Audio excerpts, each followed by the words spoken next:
출애굽기 19장 1절에서 8절 말씀을 저와 여러분이 함께 교독하도록 하겠습니다. 제가 먼저 읽겠습니다. 이스라엘 백성들이 이집트를 떠난 지 셋째 달 되는 바로 그날에 그들은 시내 광야에 도착했습니다. 이스라엘 백성들은 르비딤을 출발해서 그때 모세가 하나님께 올라갔습니다. 그러자 여호와께서는 산에서 모세를 부르시며 말씀하셨습니다. 너는 야곱의 집에게 말하고 이스라엘 자손에게 말하여라.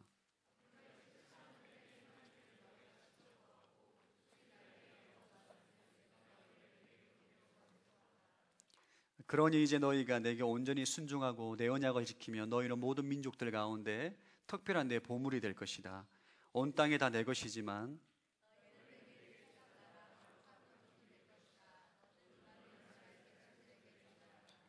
모세가 돌아와 백성의 장로들을 불러놓고 여호와께서 그에게 말하라고 명령하신 모든 말씀을 그들 앞에 풀어놓았습니다. 백성들은 다 함께 응답하며 말했습니다.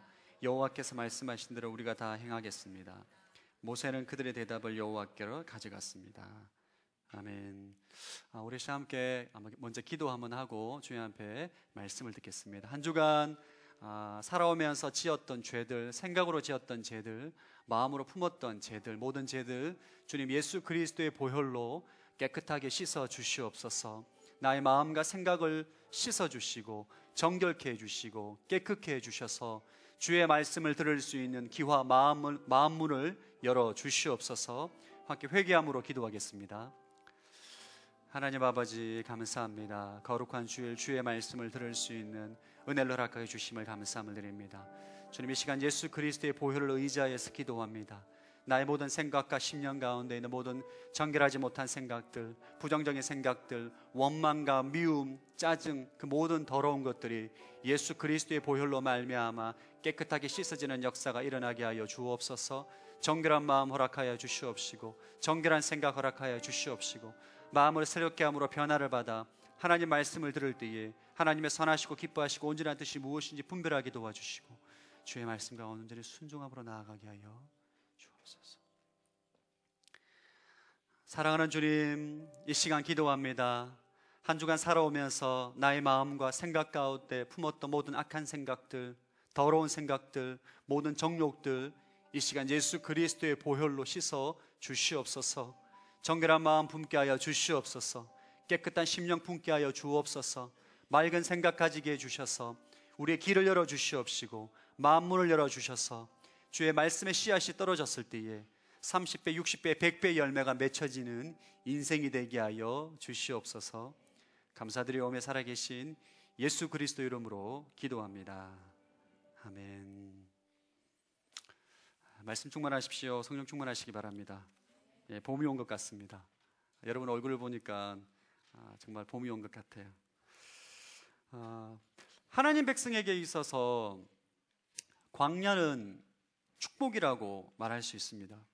광야를 축복이라고 말하기에는 어려운 점이 너무 많습니다. 왜냐하면 광야는 모든 환경이 열악하기 때문인 거죠. 배가 고프기도 하고 물이 없기도 하고, 그렇지만 하나님의 백성들은 광야가 축복이 되는 이유는 하나님께서 우리가 광야 가운데 우리에게 주시는 복을 경험하기 때문입니다. 하나님의 사람은 그리스도 안에서 광야에서 축복을 경험하게 됩니다. 이스라엘 백성들이 광야에서 이집트를 탈출하고 난 다음에 광야에서 받은 몇 가지 복이 있는데, 첫 번째 복은 단물의 축복입니다. 마라라는 지역에 가서 물을 먹으려고 하는데 쓴물이라서 물을 먹을 수가 없습니다. 그때 모세가 나뭇가지를 물속에 던졌을 때 물이 단물로 변하게 됩니다. 광야에서 우리는 인생의 쓴물이 그리스도 안에서 단물로 바뀌는 것을 경험하게 돼요.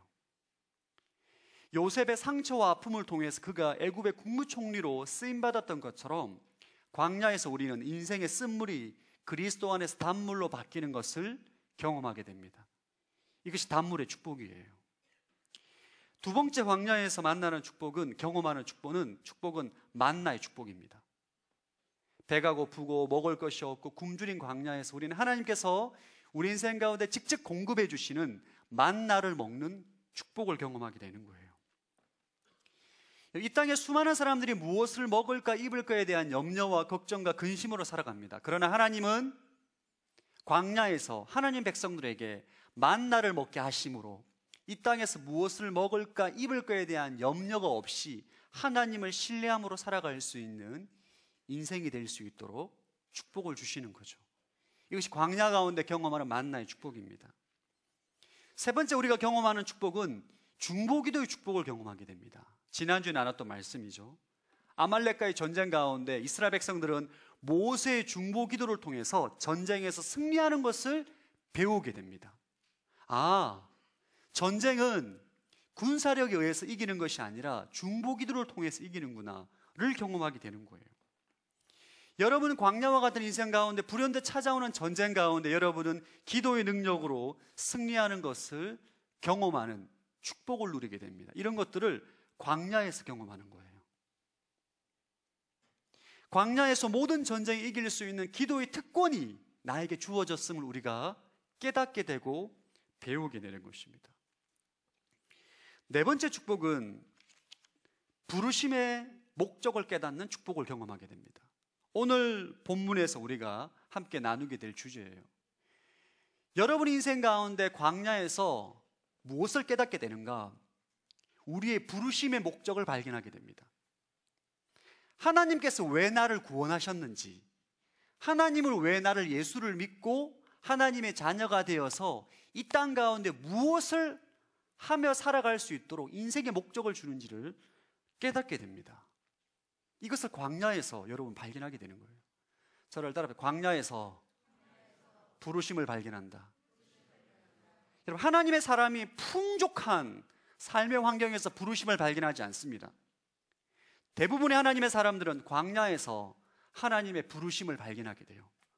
인생의 목적이라고 말할 수 있는 거죠.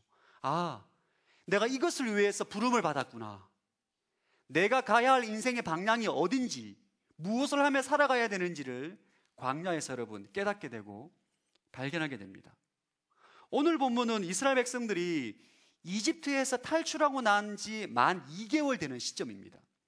이스라엘 달력으로 3월 1일, 이때 그들은 신의 광야, 신의 산, 또 다른 말로는 호렙산, 모세가 소명을 받았던, 불에 타는 떨기나무를 보고 소명을 받았던 호렙산, 신의 산에 있는 신의 광야에서 진을 치게 됩니다.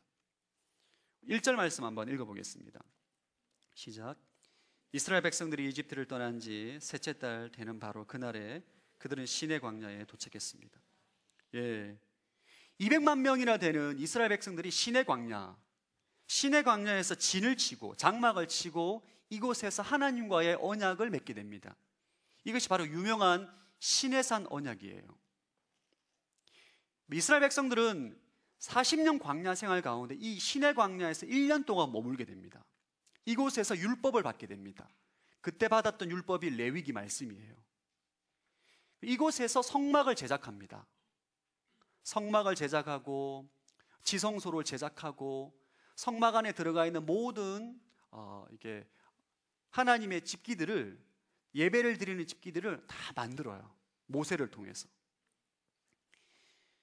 이곳에서 하나님께서 이스라엘 백성들, 왜 내가 너희들을 나의 민족으로 택하고 이집트에서 10가지 재앙을 일으켜서 구원을 하고 홍해를 건너가서 광야에서 여러 연단을 거쳐서 이곳까지 오게 했는지에 대한 이유를 말씀하는 거예요. 부르심의 목적, 인생의 목적에 대해서 이스라엘 백성들에게 명확하게 제시를 합니다. 여러분들 예수님을 믿는 과정은 다 다릅니다. 여러분들 가운데 질병으로 인해서 예수 믿으신 분도 계실 것이고, 고난으로 인해서 예수 믿은 분도 계실 것이고, 심각한 어려움과 관계의 갈등으로 인해서 예수님을 믿은 분들도 계실 것이고, 친구를 따라 우연히 따라갔다가 예수를 믿으신 분들도 계실 것입니다. 또 어떤 분들은 부모님이 예수를 믿기 때문에 모태신앙으로 예수님을 믿는 다양한 분들이 앉아 계실 거예요. 어떤 이유로 예수님을 믿었든지 간에 주님께서는 우리를 광야로 인도하십니다. 모든 하나님의 사람들은 그곳에서 하나님의 백성다운 가치관과 삶의 습관을 가지게 하기 위해서 연달을 하십니다. 단물의 축복, 만나의 축복, 중보기도의 축복을 경험하게 하시는 거죠. 하나님의 사람으로 어떻게 살아가야 하는지를 보여줍니다. 가르쳐주고. 그리고 여러분의 광야에서 반드시 직면하게 되는 부르심의 목적을 깨닫게 해줍니다. 인생의 목적이라고 말하는 거죠. 우리는 광야에서 우리 인생의 목적을 발견하게 돼요. 할렐루야. 인생의 목적을 발견하고 내가 살아가는 이유를 깨닫고 그 목적과 이유대로 살아가는 것이 바로 하나님 백성의 인생입니다. 물론 사도 바울처럼 예수님을 만나자마자 부르심의 목적과 인생의 목적을 깨달아서 그것을 위해서 전심전력하는 사람들도 있습니다. 그러나 많지 않아요. 대부분의 하나님의 사람들은 예수를 믿고 광야에서 신앙생활을 하다가 고난과 연단 가운데 하나님의 부르심과 인생의 목적을 확신하고 그 목적을 위해서 인생을 헌신하는 삶을 살아가게 됩니다. 오늘 하나님께서 이스라엘 백성들에게 내가 너희들을 구원한 이유와 목적을 명확하게 말합니다. 우리 5절과 6절 한번 읽어보겠습니다. 시작. 그러니 이제 너희가 내게 온전히 특별한 내 보물이 될 것이다. 온 땅이 다 내 것이지만 너희는 내게 제사장 나라 거룩한 민족이 될 것이다. 너는 이 말을 이스라엘 백성들에게 전하여라. 아멘.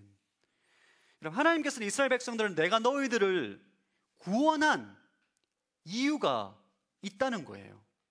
내가 너희들을 특별히 내 민족으로 삼고 수많은 기적과 권능과 만나와 불기둥과 구름기둥으로 여기까지 인도한 이유를 세 가지 목적을 말합니다. 첫 번째는 너희로 하여금 나의 특별한 보물이 될 것이다. 하나님의 소유가 된다는 거죠. 그냥 일반적인 소유가 아니라 아주 중요한 보물과 같은 존재가 될 것이다. 두 번째는 제사장 나라가 될 것이다. 세 번째는 거룩한 민족이 될 것이다. 특별한 보물, 제사장 나라, 거룩한 민족, 이 세 가지 하나님의 약속의 핵심은 바로 제사장 나라입니다. 다 비슷비슷한 말이에요. 하나님께서 이스라엘 백성들을 이집트에서 10가지 재앙을 일으키시고 홍해를 건너가게 하시고 광야에서 여러 연단 가운데 시내산에 도착하고 난 다음에 그들에게 무엇을 말씀하시느냐? 내가 너희를 여기까지 부른 이유는 너희가 제사장 나라로 삼기 위해서 너희를 불렀다는 거예요. 제사장 나라. 그럼 제사장이 무엇을 하는 사람입니까? 제사장은 중보자입니다. 다리 역할을 하는 사람이에요. 하나님과 사람 사이에서, 사람과 사람 사이에서 이 제사장은 하나님께로 인도하는 사람입니다. 말씀을 가르치고 하나님께 제사를 대신 집례하고, 그러니까 하나님께로 인도하는 사람이 제사장이에요. 이스라엘 민족을 택하신 이유, 이스라엘 민족을 자신의 백성으로 삼은 이유는 이 땅 가운데 있는 수많은 열방들을 하나님 품으로 돌아오게 하는 다리 역할을 감당하는 제사장 나라로 세우기 위해서 하나님께서 이스라엘 백성들을 택하신 것입니다. 구약에는 하나님께서 이스라엘 백성들을 제사장 나라가 되기를 원하셨고, 신약에는 육적인 이스라엘이 아니라 예수 그리스도를 믿는 모든 영적인 이스라엘 그리스도인들이 제사장 나라, 왕 같은 제사장으로 주님께서 우리를 부르셨다는 거예요. 자, 베드로전서 2장 9절 말씀 자막을 통해서 한번 읽어보겠습니다. 시작. 그러나 여러분은 택하신 족속이요 왕 같은 제사장들이요 거룩한 나라요 그분의 소유된 백성이니 이는 여러분을 어둠에서 불러내어 그분의 놀라운 빛으로 들어가게 하신 분의 덕을 선포하게 하시기 위한 것입니다. 하나님께서 왜 우리를 구원하셨는가? 목적이 명확합니다, 여러분. 택하신 족속, 왕 같은 제사장, 거룩한 나라, 소유된 백성, 하나의 단어로 하자면 왕 같은 제사장이에요.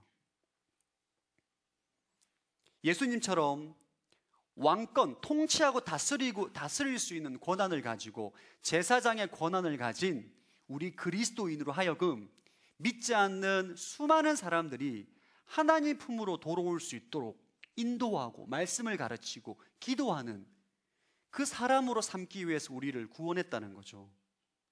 할렐루야. 이것이 그리스도인의 부르심의 목적입니다. 자, 가슴에 손을 얹고 저를 따라합시다. 나는 왕같은 제사장으로 부름을 받았다. 이것이 저와 여러분의 정체성이에요. 우리는 왕같은 제사장으로 부름을 받은 거예요. 우리는 이 땅 가운데 하나님의 나라의 왕권을 가지고 있는 왕과도 같으며 하나님 앞에 제사를 드리고 예배를 드릴 수 있는 제사장과 같은 권한을 부여받고 그 역할을 감당하기 위해서 주님께서 우리를 불렀다는 거예요. 우리를 구원했다는 거예요. 여러분을 선택했다는 것입니다. 그러니까 여러분 정확하게 기억하셔야 돼요. 이스라엘 백성들에게 엄청나게 많은 기적과 능력을 보여주고 난 다음에 하나님은 자신의 목적을 말합니다. 여러분들이 예수님을 믿은 이유는 기적입니다. 여러분들처럼 강박한 심령이 예수 그리스도를 믿었다는 것은 기적이에요. 저를 보면 알 수 있어요, 여러분. 자, 이번 추석에 친구들을 만났는데 당구장에서 만났습니다. 친구가 영민아 당구 한 게임 치자고 해서 만나서 그 담배 연기 촉촉한 데서 당구 치면서 뭐 이런 얘기를 하는데 저희 동네 말로 영민아 니 뭐하노 요즘? 물어보는 거예요. 그래서 서울 말로 전 서울 말로 했습니다, 여러분. 나 교회에서 목사로 섬기고 있어. 목사? 그때 제 친구 눈빛이 잊혀지지가 않습니다. 밤에 잠이 잘 안 와요. 진짜 제가 초등학교 친구들 만나는 게 너무너무 마음이 부담이 됩니다. 그들은 나의 행실을 다 알고 있거든요. 네가 목사면 나는 예수다라는 눈빛으로 쳐다봐요. 그리고 정말 저랑 초등학교 때 정말 친했던 친구가 니 어쩌다 그래 됐노? 이렇게 얘기를 하더라고요. 저도 이해할 수 없습니다, 여러분. 저는 제가 예수를 믿었다는 이 자체가, 제가 목사가 되었다는 이 자체가 기적 중에 기적입니다. 홍해가 갈라진 사건보다 더 큰 기적이에요. 여러분이 예수를 믿고 하나님의 자녀가 되었다는 것은 하나님께서 여러분을 왕같은 제사장으로 부르셨다는 거예요. 할렐루야.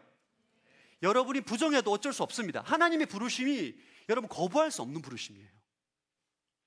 하나님은 저와 여러분을 통해서 이 땅에 있는 믿지 않는 수많은 사람들, 열방 가운데 이 그리스도를 모르는 수많은 사람들을 하나님 품으로 데리고 오라는 거예요.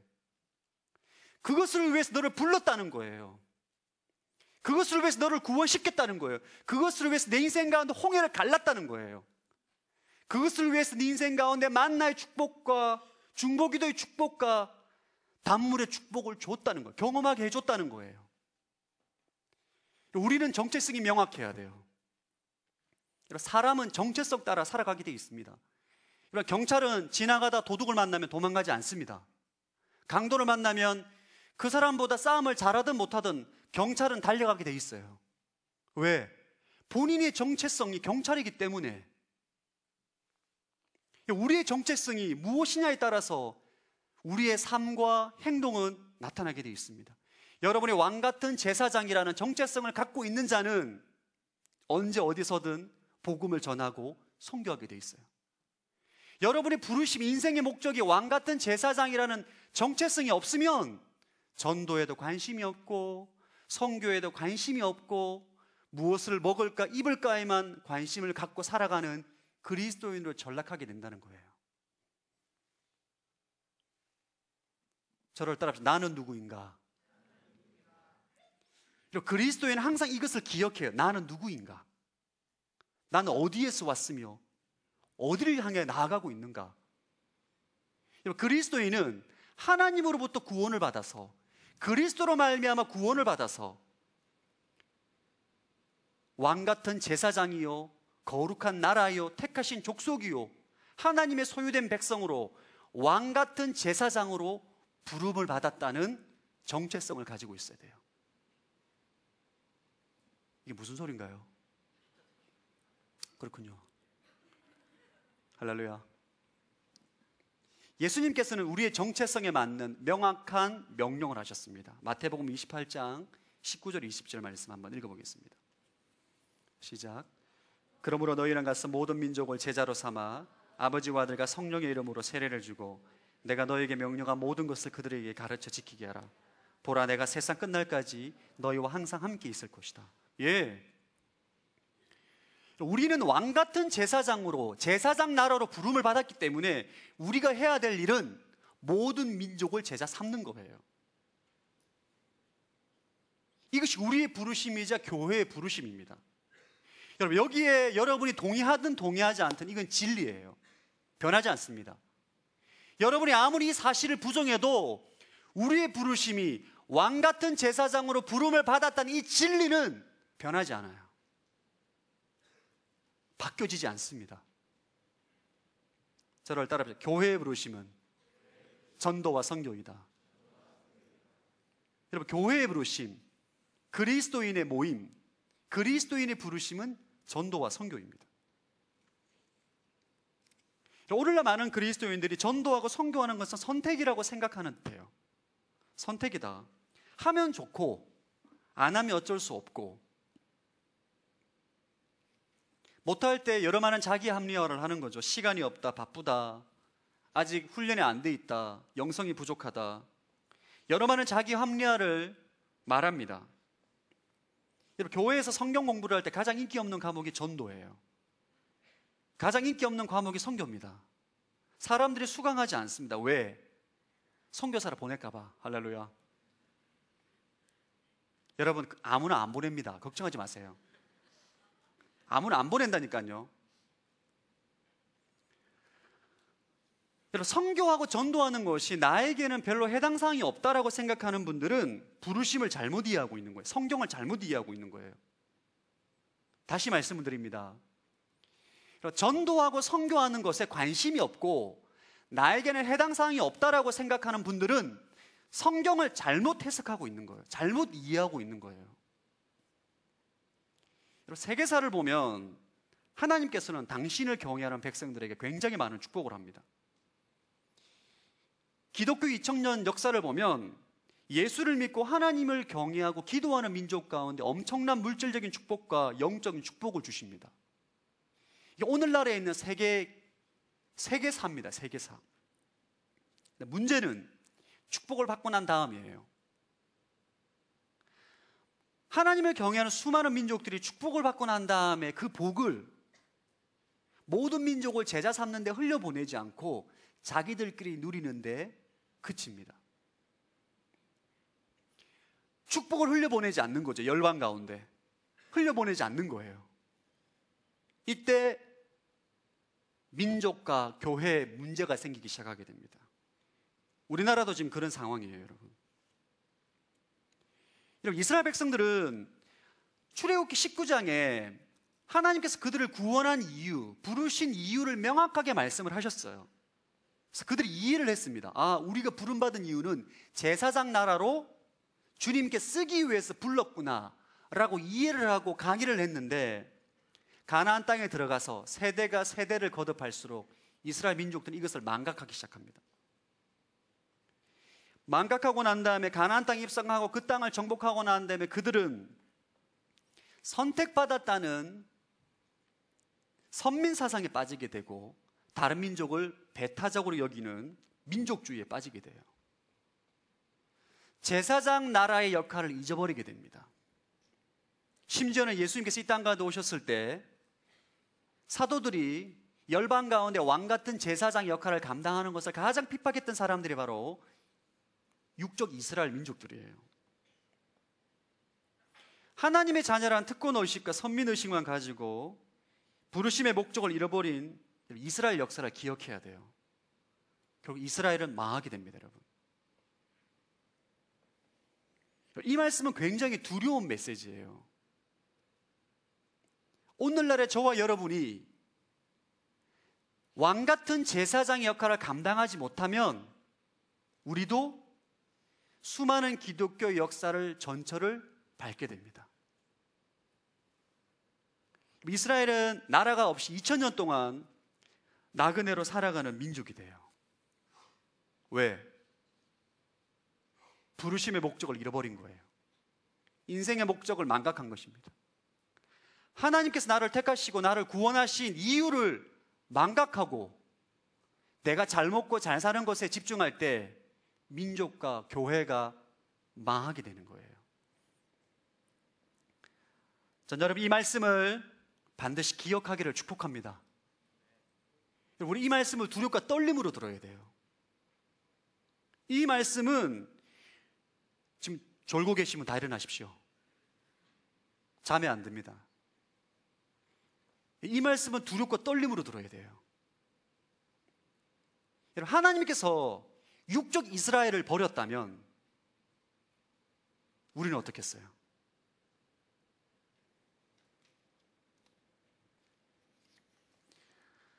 오늘날 우리들은 하나님의 축복을 구하고 능력을 구하는 세계 1등입니다.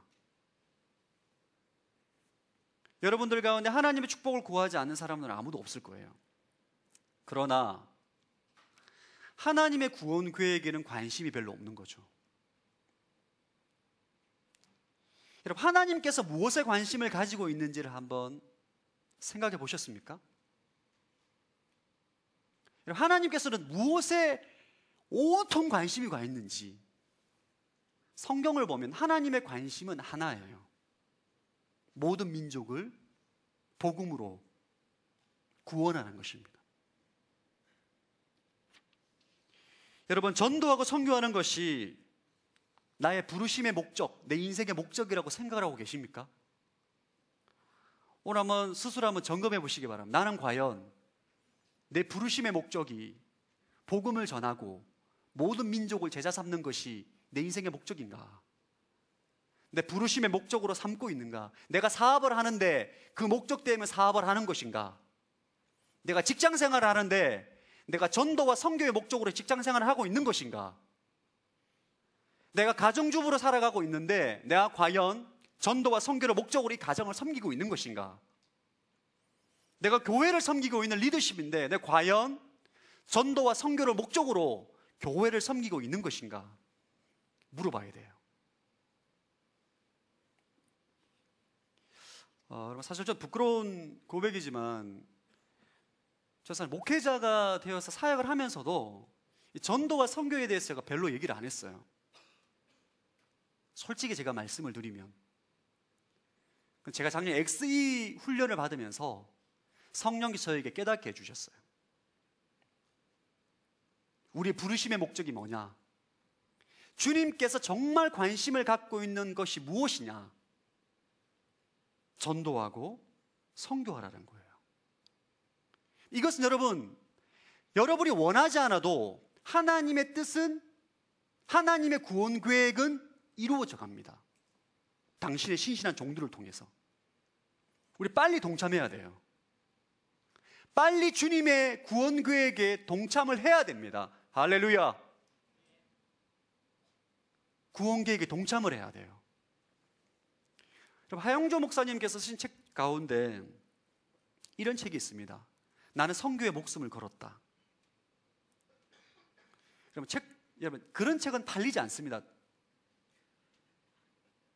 그런 책은 안 팔린다니까요. 원래 하 목사님께서 나는 선교에 목숨을 걸었다라고 그 책 제목을 지어서 두란노에서 굉장히 반대했습니다. 절대 안 팔린다. 아무도 안 산다. 절대 선교하지 마라. 이런 거 해야 팔린다. 영어 공부 절대 하지 마라. 그런 책 잘 팔리잖아요. 하 목사님께서 책이 안 팔려도 좋다. 나는 선교에 목숨을 걸었다라고 하라고 말씀하셔서 책 제목이 나는 선교에 목숨을 걸었다예요. 그것은 하영조 목사님의 자신의 의지를 표현한 것입니다. 성도들에게, 우리들에게. 자신이 목회하는 목적은 열방 가운데 선교하기 위함이라는 거예요. 여러분, 하나님께서 온누리교회 왜 이렇게 축복해 주시겠어요? 선교하기 때문입니다.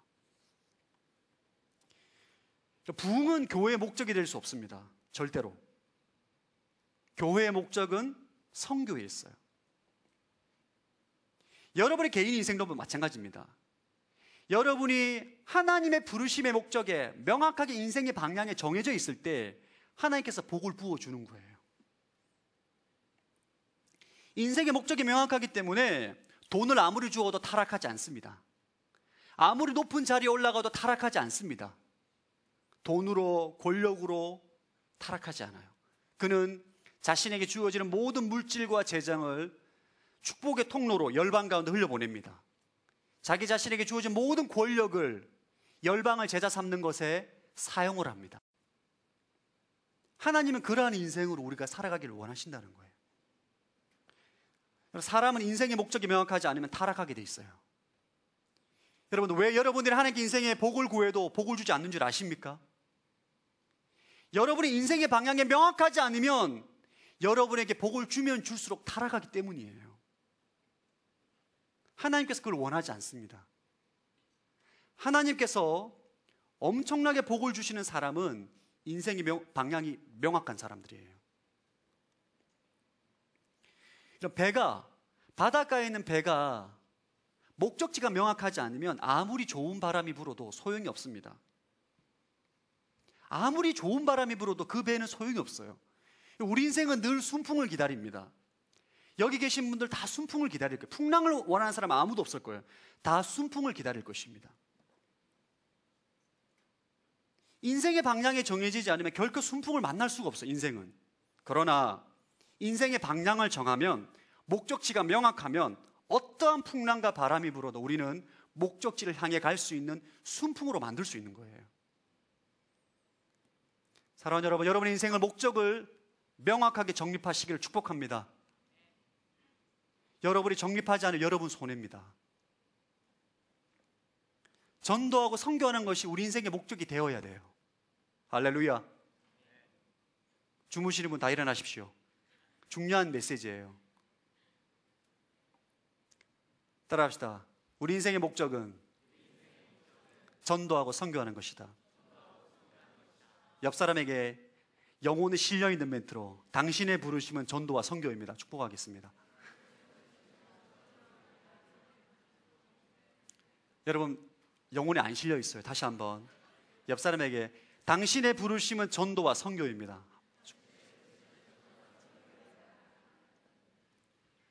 여러분, 여러분의 인생의 목적이 전도하고 선교하는 것에 있으면 여러분의 과거가 다 해석이 됩니다. 하나님께서 왜 내 인생을 광야로 인도하셨는지, 왜 쓴물이 있는 곳으로 인도하셨는지, 왜 양식이 없는 곳으로 인도하셨는지, 왜 아말렉과의 전쟁 가운데 허락하셨는지가 해석이 돼요. 여러분이 인생의 목적이 명확하게 정립이 안 되면 이게 해석이 안 됩니다. 늘 불평불만. 하나님 왜 나에게 물을 충분히 주지 않습니까? 왜 나에게 식량을 충분히 주지 않습니까? 왜 아말렉이 쳐들어와서 내 인생이 힘들게 합니까? 늘 불평과 원망 가운데 살아가게 돼 있어요. 그래, 여러분이 열방을 돌이키는 제사장 나라, 왕 같은 제사장을 하는 인생의 목적이 명확해지면 어떠한 풍랑이 몰아쳐도 여러분 그 풍랑을 순풍으로 바꿀 수 있는 능력이 생기게 돼요. 할렐루야. 이것이 그리스도인의 능력이에요. 전 여러분이 모든 민족을 제자 삼는 것이 여러분 인생의 목적이 되기를 축복합니다. 마음에 새기십시오. 다시 한번 중요한 게 가슴에 손을 얹고 따라하겠습니다. 모든 민족을 제자 삼는 것이 나의 부르심이다. 여러분의 부르심이에요. 제가 말씀드렸습니다. 천국에 주님 따지시면 제가 말했다고 주님께서 말씀하실 거예요. 이게 너무너무 중요해요. 오늘날 한국 교회가 이렇게 무너지는 이유는 방향을 잃은 배와 같습니다. 교회에 사람이 많아요. 부흥했어요. 사람이 많다면 헌금이 남아 돌아요. 뭘 해야 될지도 몰라요. 그때 재정사고가 일어나는 거예요. 그때 사람들 간의 관계에 문제가 생기기 시작합니다. 오늘의 교회는 재정사고가 일어날 수 없는 구조입니다. 왜냐하면 매달 선교비가 빠듯해요. 모든 열방에 선교 재정을 다 보내야 돼요. 재정사고 날 돈이 없습니다. 교회 내에. 여러분 인생도 마찬가지예요. 하나님의 뜻을 향해 여러분 인생의 방향을 명확하게 정하고 달려가면 여러분 인생 가운데 어떠한 유혹도 여러분을 흔들릴 수 없습니다. 여러분들의 가운데 인생의 목적을 명확히 하기를 축복합니다. 두 번째 주제는 온전히 순종하는 삶을 살라라는 주제로 말씀을 좀 나누기를 원합니다. 오늘 하나님께서 이스라엘 백성들에게 너희들을 부르신 목적, 구원의 목적을 말씀하시고 한 가지 조건을 말씀하십니다. 너희가 하나님의 특별한 보물로, 제사장 나라로, 그리고 거룩한 민족으로 살아가는데 한 가지 조건이 있다는 거예요. 신의 산 언약은 조건부 언약입니다. 한 가지 조건이 있습니다. 이건 구원받기 위해서 필요한 조건이 아닙니다. 여러분, 우리가 예수를 믿고 구원받는 데는 조건이 필요 없어요. 예수를 믿기만 하면 돼요. 근데 우리가 왕 같은 제사장으로 열방을 주님의 품으로 인도하는데, 영혼을 살리는데, 전도하는데, 생명을 살리는 데에는 조건이 있습니다. 하나님께 쓰임받기 위해서는 조건이 있어요. 그것이 뭐냐? 5절과 6절 다시 한번 읽어보겠습니다. 시작.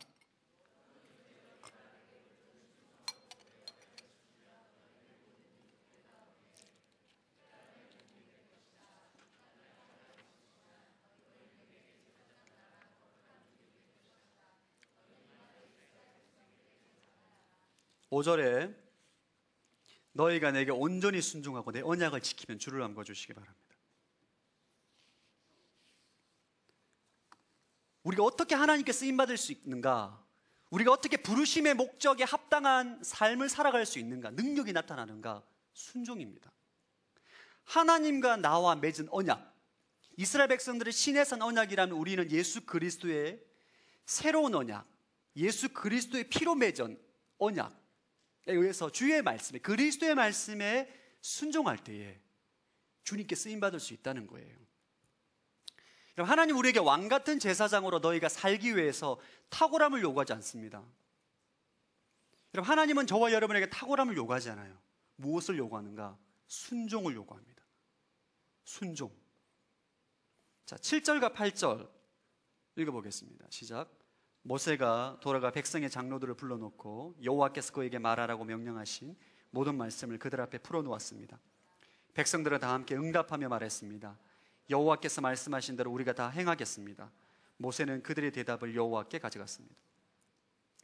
하나님은 이스라엘 백성들에게 강요하지 않습니다. 내가 너희들을 부른 이유는, 너희들을 구원한 이유는 제사장 나라로 삼는 것이다. 너희가 만약에 내 말을 온전히 순종하면 너희가 그렇게 될 것이라는 거예요. 이것을 모세에게 가서 전하라고 합니다. 모세가 이스라엘 백성들에게 가서 이 말씀을 전합니다. 설교를 하는 거죠. 이때 이스라엘 백성들이 뭐라 말하느냐? 우리가 여호와께서 말씀하신 대로 다 순종하겠습니다. 결단합니다. 의지적으로 순종하고자 결단하는 거예요. 이래서 언약 관계가 형성이 됩니다. 아멘 하는 거죠. 아멘. 우리가 순종하는 삶을 살 때 부르심에 합당한 삶을 살아갈 수 있는 거예요. 하나님 백성으로 보물 같은 존재로 살다가 쓰임받다가 하나님 앞에 자랑스럽게 설 것인가? 여러분 천국에 가서, 아니면 하나님의 구원받은 백성이지만 이 땅 가운데 쓰레기처럼 살다가 하나님 앞에 부끄럽게 설 것인가? 선택은 우리 몫이라는 거예요. 여러분 인생은 그리스도는 두 가지 인생으로 살아갈 수 있습니다. 순종함으로 하나님의 특별한 보물과 같은 존재, 제사장 나라와 같은 존재, 거룩한 민족과 같은 존재로 살 것이냐, 아니면 하나님을 내 정욕과 내 요구를 들어주는 우상과 같은 존재를 여기고 정말 보잘것없는 인생으로 살 것인가? 구원은 받을 거예요. 그러나 하나님 앞에 갔을 때 수치를 당하게 될 것입니다. 오늘 말씀은 여러분 굉장히 심각한 말씀입니다. 여러분의 인생을 방향을 명확히 하라는 거예요. 여러분의 인생의 방향을, 목적지를 명확히 하라는 것입니다. 무엇을 위해 살 것이냐? 무엇을 위해 살아가고 있습니까? 저는 직장 생활을 할 때 제 인생의 목적은 대박이었습니다. 주님, 이 사업이 대박나게 해주십시오. 11조를 드리겠습니다. 왕 같은 제사장 관심 없었습니다. 돈 버는 게 내 인생의 목적이었어요. 여러분, 전 오랫동안 그러한 인생의 목적을 두고 살았습니다. 주님께서 저에게 복을 안 주시더라고요. 왜? 타락할까 봐. 감당할 수 있는 역량이 안 되기 때문에 주지 않는 거예요.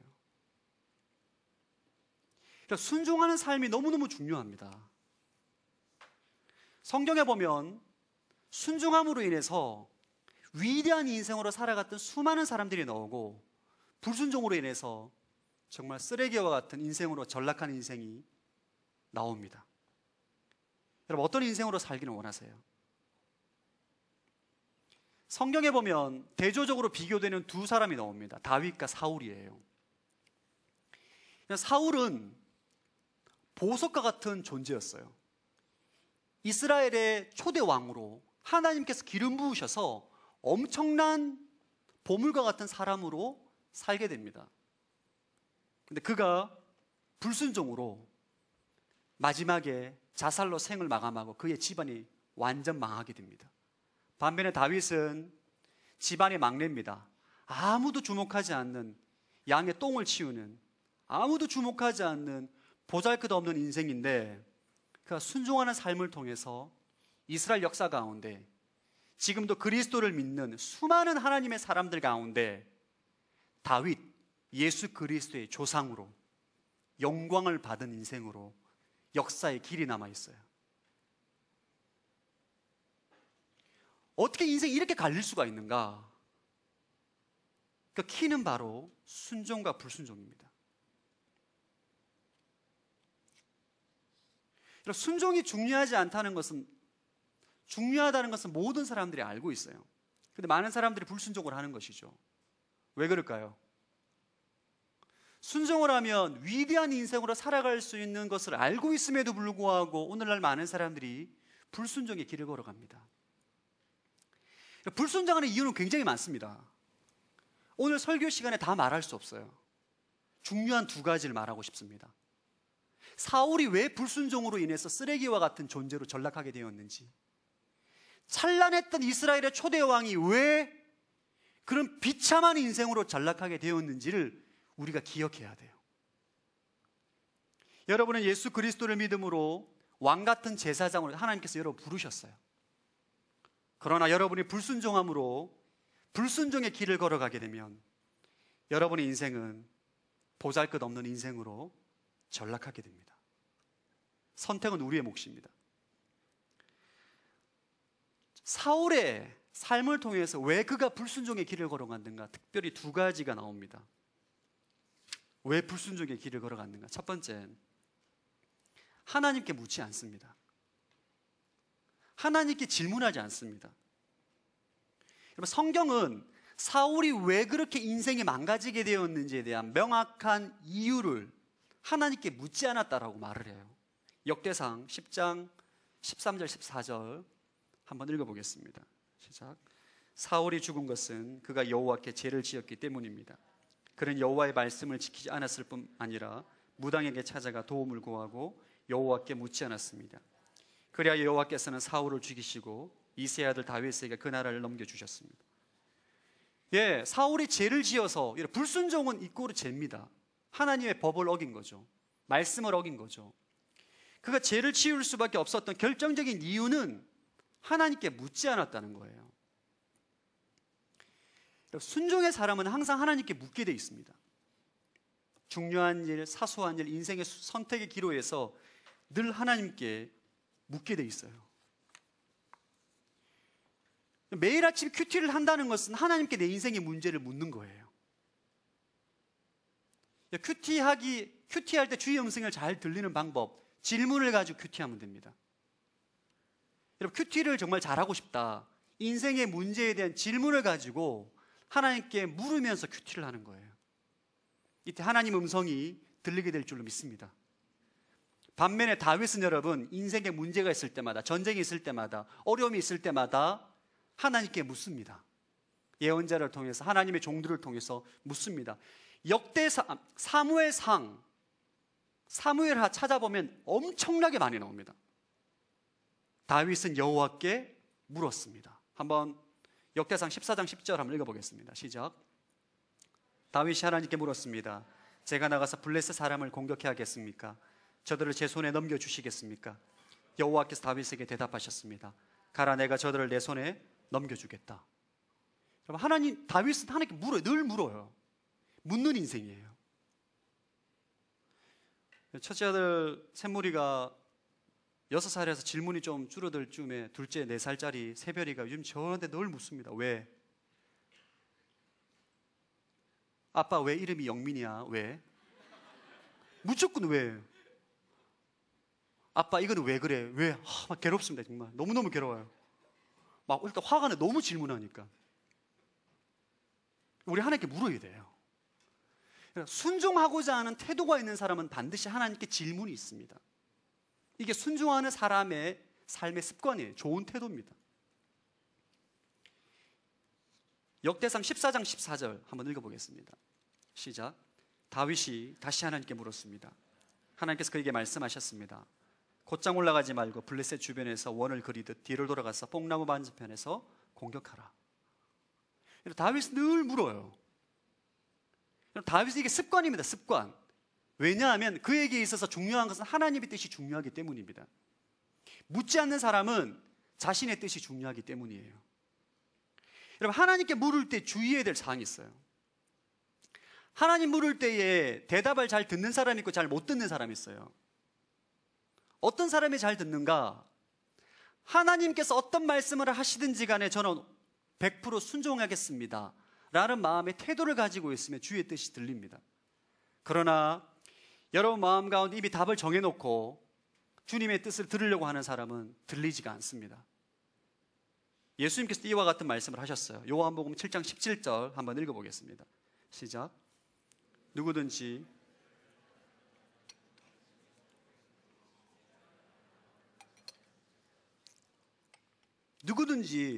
하나님의 뜻에 순종하고자 하는 사람은 하나님의 뜻이 분별되게 돼 있어요. 여러분, 저는 청년들에게 상담을 많이 합니다. 상담을 하다 보면 어떤 청년은 이미 마음 가운데 답을 가지고 있어요. 상담을 원하는 것이 아니라 내가 원하는 답에 지지해달라는 거예요. 제가 생각하기엔 A인데 그는 B를 원합니다. 제가 A를 한참 얘기하면 기분 나빠합니다. 저는 더 이상 그런 사람은 상담하지 않습니다. 몇 번 얘기하다 보면 상담을 끝냅니다. 왜냐하면 제가 아무리 얘기해본들 그는 제 말을 들을 귀가 안 열려있기 때문에 들을 마음이 없는 거예요. 그리고 말합니다. 하나님 뜻이 뭔지 모르겠어요. 제가 새벽기도 때 몇 번 얘기했는데 안수기를 하다 보면 자신의 인생의 문제를 막 털어놓습니다. 목사님, 저에게 하나님 뜻을 알아들을 수 있도록 기도 부탁합니다. 기도를 해줍니다. 많은 분들이 기도를 받고 나면 은혜를 받고 눈물을 흘리고 아멘하고 가는데 저를 바라보는 눈빛이 원망의 눈빛이에요. 내가 원하는 답을 말해주지 않기 때문입니다. 그럼 교회를 갸우뚱하면서 영빨이 없는 목사라는 눈빛으로 쳐다보고 다른 목사에게 찾아갑니다. 또 다른 목사에게 말을 합니다. 인생의 문제를. 그분도 저와 비슷한 말과 기도를 하죠. 그럼 또 교회를 갸우뚱하면서 영빨이 없는 눈으로 쳐다보고 다음 주에 다시 옵니다. 하나님께 물을 때에 하나님의 뜻에 순종하기로 결단하십시오. 아멘. 여러분, 배우자를 위해서 기도하실 때 순종하는 마음을 갖고 기도하기를 축복합니다. 축복합니다. 아멘. 크게 해주세요. 여러분은 결혼 빨리 할 수 있는 비결입니다. 하나님께서 보내주신 사람이라면 주님 결혼하겠습니다. 아멘. 기도해 보십시오. 하나님께서 보내주신 배우자가 눈에 보일 것입니다. 이것이 하나님께 묻는 사람의 태도가 되어야 돼요. 내가 손해볼지언정, 내가 손해봐도 하나님의 뜻이면 난 순종하겠다는 거예요. 그 마음을 가지고 있을 때 하나님의 뜻이 분별이 됩니다. 두 번째 사도 바울이 아니고 두 번째 사울의 불순종은 부분적인 순종이에요. 사울의 순종은, 사울은 완전히 불순종하지 않습니다. 사울의 순종은 99% 순종이에요. 하나님의 관점에서 볼 때 99%의 순종은 1%의 순종과 똑같이 불순종입니다. 성경은 명확하게 그렇게 얘기합니다. 우리가 미혹을 당해요. 내가 부분적인 순종을 하면 순종을 했다고 착각을 하는데 하나님 관점에서 볼 때는 불순종입니다. 사무엘상 15장에 보면 하나님께서 사울에게 아말렉 족속을 다 죽이라고 말합니다. 남녀노소 모든 사람을 죽이고 모든 동물들을 다, 가축들을 다 죽이라고 말합니다. 다 도륙시켜라. 이 하나님 명령이에요. 상식적으로 볼 때 남녀노소를 죽이는 것은 우리가 좀 이해하기 어렵습니다. 불쌍하잖아요, 사실. 애가 무슨 죄가 있습니까? 그럼에도 불구하고 사울은 남녀노소를 다 죽입니다. 그런데 아각 왕을 한 명 살려둡니다. 왜? 왕을 살려두면 나중에 정치적인 이익이 있기 때문이에요. 쓸모가 있다는 거죠. 두 번째로 가축들 가운데 살찐 소와 양과 염소를 살려둡니다. 왜? 군사들에게 전리품으로 줘서 인기를 유지하기 위함이에요. 이때 사무엘이 나타나서 그의 불순종을 책망합니다. 사무엘상 15장 11절 한번 읽어보겠습니다. 시작. 내가 사울을 왕으로 삼은 것을 후회한다. 그러나 내게서 등을 돌리고 내 지시를 따르지 않았다. 사무엘은 마음이 아파서 그날 밤 내내 여호와께 부르짖었습니다. 여러분, 하나님께서 무엇라 말씀하시느냐? 내 지시를 따르지 않았다. 불순종했다는 거예요.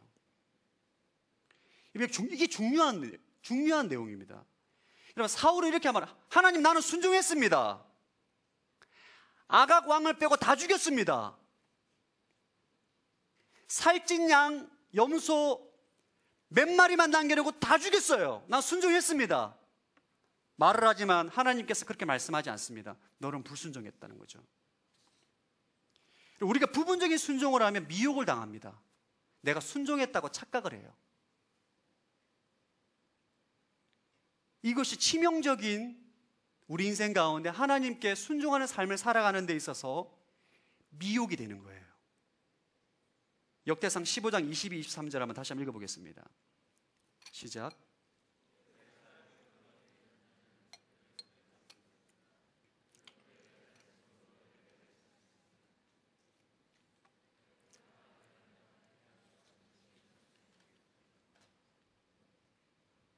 다 읽었나요?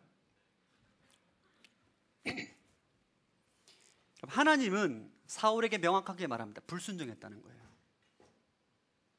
순종이 제사보다 낫고 당신은 여호와의 말씀을 거역했기 때문에 당신을 버렸다는 거예요. 하나님은 우리에게 순종하는 삶을 원하십니다. 할렐루야. 여러분, 우리가 다 순종은 다 이해되어져서 하는 것이 아닙니다. 여러분, 생각해 보십시오. 강야와 같은 삶에 하나님께서 내 인생을 물이 없는 곳으로, 양식이 없는 곳으로 인도할 때 이해가 됩니까? 순종하고 싶지 않습니다. 그러나 하나님은 순종하라는 거예요. 믿음으로.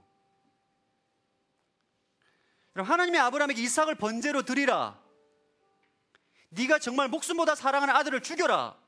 말씀할 때에 우리 이성적으로 합리적으로 이해가 되기 때문에 순종하지 않습니다. 하나님의 선하심을 믿고 순종하라는 거예요. 아말렉의 남녀노소를 불문하고 모든 동물들을 다 죽여라.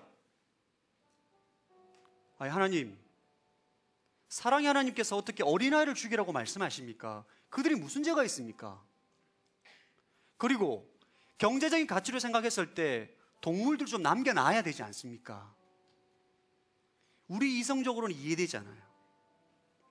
그러나 하나님 말씀하십니다. 순종해라.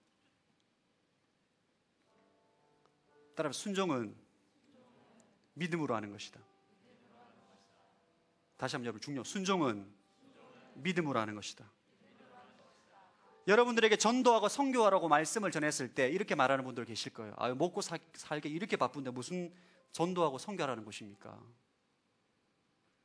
지금 목사님 제 삶을 아시냐고. 내가 이제 부도가 나서 내일 모레 구속될지도 모르는데 지금 내 상황을 아냐고, 이렇게 말하실 수 있는 분들 계세요. 관계가 너무너무 힘들어서, 너무너무 괴로워서 절망 가운데 있는 분들은 내 코가 석자입니다. 무슨 전도냐 선교냐 지금 라고 말할 수도 있어요.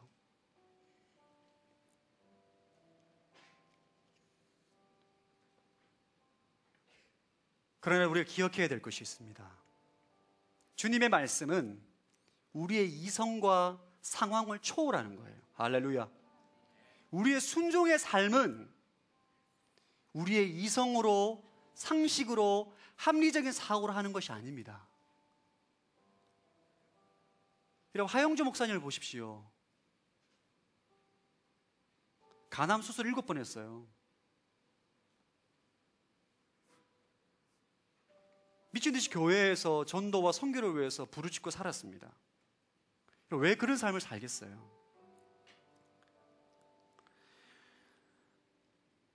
여러분, 하나님 우리에게 말씀합니다. 인생의 목적이 뭐냐? 여러분들에게 오늘 묻습니다. 여러분들의 인생의 목적이 무엇이냐? 무엇을 위해 살아가고 있습니까? 무엇을 위해 달려가고 있습니까? 묻고 계십니다. 그리고 우리에게 말씀하고 있습니다. 너희의 인생의 목적은 전도와 선교이다. 모든 민족을 제자 삼는 것이다. 여러분의 감정의 동의를 구하는 것이 아닙니다. 이건 하나님의 명령이에요. 우리가 인생의 목적을 여기에 맞추고 주님 말씀에 순종하며 삶을 살아갈 때에 하나님께 쓰임받을 수 있는 위대한 인생으로 살아가게 될 줄로 믿습니다. 여러분, 베드로 어부를 보십시오. 무식했던 베드로가 하나님 명령에 무식하게 순종함으로 나아가니까 그가 위대한 하나님의 사도로 쓰임받는 것을 보게 됩니다. 저는 W 공동체가 전도하고 선교하는 공동체가 되기를 축복합니다. 이유가 없어요. 전 여러분이 싫어해도 계속 선포할 것입니다. 여러분이 불편해해도 계속 선포할 거예요. 왜냐하면 주님의 명령이기 때문입니다.